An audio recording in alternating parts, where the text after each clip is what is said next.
실제로 이 방미에 대해서는 정말 문재인이 미국 장단에 춤을 그냥 췄다. 문재인은 미국의 꼭두각시 내지는 미국의 말하자면 서커스에서의 이 춤추는 정말 불쌍한 참새에 불과했다. 이렇게 보겠습니다. 저는요, 이 미국이 이번에 다시 한번 느꼈는데, 와, 얘네들 진짜 간단치 않다. 무서운 나라다.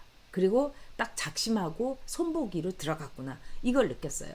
또 한편으로는 문재인에 대해서 경고를 준 거죠. 네? 그리고 다음에 정권이 바뀔 거라고 미국은 확신하고 있는 것 같습니다. 이번에 보면은 일종의 예고편을 때려줬다. 이렇게 본 거예요. 너희 미국에 대해서 우습게 알고 지금 중국 쪽으로 쓰면은 다음에 보수 정권이 들어오면요, 우리가 모든 걸 다시 갈아엎으면서 얘기를 하겠지만은 만에 하나라도 니들이 다시 오더라도 자, 이번에 경고를 너희 잊지 마. 그냥 서슬이 퍼런. 제가 보기에는 바이든이 정말 외교에 대해서는 외교의 바이든이란 말이 있었는데 간단치 않습니다. 네. 여러분, 저는 이 부분에서 너무 창피해갖고 얼굴이 뜨거워졌어요. 아니, 그 크랙케이크 한쪽 딱 놓고서 오찬도 안 먹이고 밥도 안 먹인 거 아닙니까? 펠로시도, 네? 해리스도, 바이든도 한 끼도 밥을 안 먹인 거예요. 조찬을 할 수도 있고 오찬을 할 수도 있고 이 국빈 만찬 이런 것까지는 이번에는 실무적인 협상이었으니까 좋다 하지만은 너무했잖아요. 크랙케이크 딱 한쪽 놓고 이게 도대체 그런데 대접받는 느낌이었다. 왜 그랬을까요, 여러분? 중국에 가가지고 하도 박대를 받고 괄시를 받고 수모를 받고 굴욕적인 대접을 받으니까 미국에서 바이든이 크랙케이크 한쪽을 놔줘도 너무너무 감동한 거예요. 그러니까 어디서 굶다 오니까 크랙케이크 반쪽에도 진짜 혼이 나간 겁니다. 그런데 이렇게 또 여기에 대해서 정말 이번에 우리가 많은 걸 생각할 수 있는 방문이었다. 그리고 미국도 새로운 스타일의 대북 대처를 보여줬다. 이 정도로 해야 되는데 이렇게 감격을 하니 미국에서 아유 정말 거지가 왔었나, 우리가 정말 동전 한 푼 던져줬는데 이렇게 좋아할 수가 있어? 미국 사람들이 지금 배꼽 잡고 웃고 있을 거예요. 자, 이분이 여러분도 잘 아시겠지만은 이 명예 훈장 메달 오브 오너를 받은 분이에요. 이분은 94세고 라이프 포켓 대령님, 그리고 뒤에 있는 분들은 다 이 대령의 가족들입니다. 그런데 이 대령님을 앉히고서 이 바이든이 우리 무릎을 꿇고, 그래서 이 바이든하고 이렇게 무릎을 꿇고, 이 사진에 보면 아마 중국이요 완전히 기함했을 겁니다.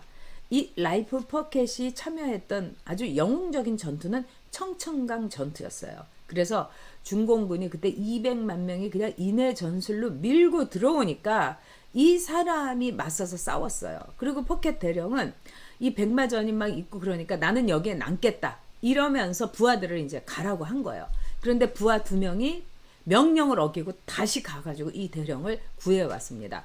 그러니까 우리가 라이언 일병 구하기에서 보는 것처럼 이 미국은 단 한 명의 미국 장병이라도 끝까지 구하는 거죠. 근데 이 들어올 때도 제가 이렇게 보니까 문재인이 먼저 들어왔고, 그 다음에 그 해리스 부처가 이렇게 들어왔고, 그 다음에 바이든이 이 포켓 대령의 휠체어와 함께 들어왔다는 거예요. 여기서 바이든이 보여준 게 뭐겠습니까? 야, 너희 말이야, 잊지 말어. 6.25 때 우리가 어떻게 했는지 잊지 말어. 그리고 지금 중국하고 어쩌고저쩌고 하는데 이분이 중공군을 물리쳤고, 그래서 이 청천강 전투의 영웅이야 이러면서 한미 동맹은 바이든이 뭐라고 했냐? 전쟁으로 시작됐다. 그런데 평화 때 더 단단해져야 된다. 와, 얼마나 이게 여러분 뼈가 있는 말입니까? 네? 진짜 저는 이 한 장의 사진이 지금 미국이 웃으면서 이 문재인의 뒤통수를 세게 때린 것이 아닌가, 이런 생각이 듭니다. 네. 자, 그 다음에 두 번째, 이 미국 장단에 맞춘 두 번째는 여러분, 이번에 굉장히 놀라운 거는 뭐냐면요, 미사일 주권을 되찾았다 이러면서 문재인이 미사일 주권에 대해서 너무나 감동하고 또 윤영찬이가 역대 대통령도 하지 못한 이 미사일 주권을 회복했다 이거예요. 근데 이것도 참 무서운 일이에요. 미국이 무슨 그래 뽀대나게 너희들 자존심 챙겨줄게 이러면서 미사일 주권 가져갔다 이렇게 한 거예요. 이거는 미사일 사정거리를 넓혀준 거예요. 그러니까 이 리밀리스로 한 거예요. 그런데 지금 이미 미국하고 맺었던 미사일 그 사정거리 이건 북한이 들어갔어요. 근데 이게 700인데 900으로 이렇게 되면은 중국이 들어가는 겁니다. 그러니까 너희들 중국용으로 미사일 돈 많이 들여가지고 무기 들여오고 개발하고 좋아 마음대로 해. 이거는 미국으로서는요 아주 생색내면서 중국에 대한 위협 동시에 중국은 아니 정말 뭐야 저 문재인 뭐 하는 거야 이러면서 땅을 쳤을 거예요. 그러니까 이것도 시한폭탄을 갖고 문재인이 귀국한 거나 마찬가지입니다. 저는 이번에 이 아마 실무진이 이거를 검토를 했을 텐데 실무진이 미국 쪽에 완전히 말린 것 같아요. 그 이유는 뭘까요? 일단 바이든은 문재인 만나고 싶지 않았어요. 그리고 미국은 이번 방미에 대해서 굉장히 소극적이었습니다. 이번에 스케줄 보세요. 다 텅텅 빈 스케줄 아닙니까? 뭐 대통령이 정상이 가가지고 하루 이렇게 다 쉬고요. 그런 다음에 엘링턴 국립묘지 가는데 바로 그 국립묘지에 아침에 가서 헌화하고 그 다음에 거기에서 미국 하원까지 10분밖에 안 걸려요. 그러니까 그 근처에 있는 한식당에 가갖고 뭐 국밥 하나인지 아니면 한정식으로 먹고 그 다음에 해리스 만나고 그리고 여러분 해리스 사진 보셨죠? 문재인하고 이렇게 악수하고 나서 얼른 바지에다가 손 닦는 거 와 해리스도 너무 심했습니다 여러분. 근데도 문재인이가 다들 성의 있게 대해줬다. 너무 잘해줬다. 창피해 죽겠어요.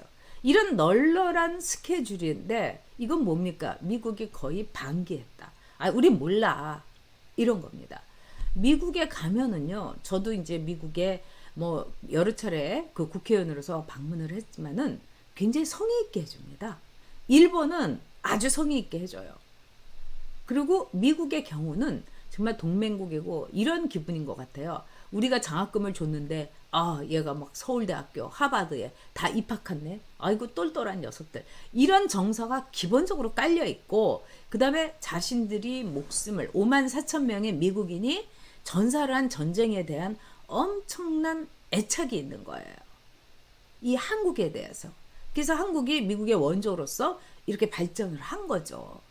이 미국의 원조가 우리나라의 장면 정권이라든가 이승만 정권 때 국가 예산의 여러분 50%였어요. 대단한 거죠.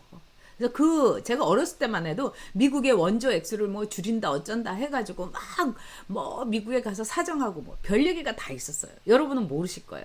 그게 바로 제2 당대에 일어났던 일입니다. 근데 이번에 이렇게 보면은요, 대만 문제에 대해서도 얘기를 했죠. 이거는 정말 싫어하는 거예요. 중국이. 네? 그 다음에 북한의 인권 문제에 대해서 유엔의 지침대로 북한의 인권 문제에 대해서 얘기를 해야 된다. 또 뿐만 아니라 여러분 더 기가 막힌 거는 비핵화에 대해서도 이 북한의 이 문제 입장에서 얘기하지 않고 비핵화에 대해서 준수를 해라. CVID를 얘기를 한 거예요. 그러니까 비가역적이고 뭐 되돌이킬 수 없는 뭐 이거는 뺀 것처럼 얘기하지만 아니 북한 핵에 대해서 비핵화 얘기했으면 그걸로 끝난 거 아니겠습니까? 자, 그런 점에서 이번에 문재인의 방미는 완전히 미국 쪽의 장단, 미국이 원하는 대로 다 해준 거예요. 미국에게 털리고 왔다. 그리고 이 공동성명은요, 앞으로 두고두고 여러분 문제가 될 겁니다. 중국이 어떻게 나올지, 북한이 어떻게 나올지. 벌써 북한이요, 지난번에 한미 국방협의회, 이거 뭐 지난번에 있었던 건데, 그걸 가지고 막 그냥, 미국에 말하자면은 꼭두각시 노릇을 했다면서 거품 물고 있어요. 문재인은 정말 지뢰를 안고 왔고, 지뢰가 곳곳에 있는 지뢰발 공동성명을 갖고 온 거예요. 문재인 방미, 미국 장단에 춤췄다. 미국에 완전히 털리고 왔다. 이렇게 이야기하겠습니다.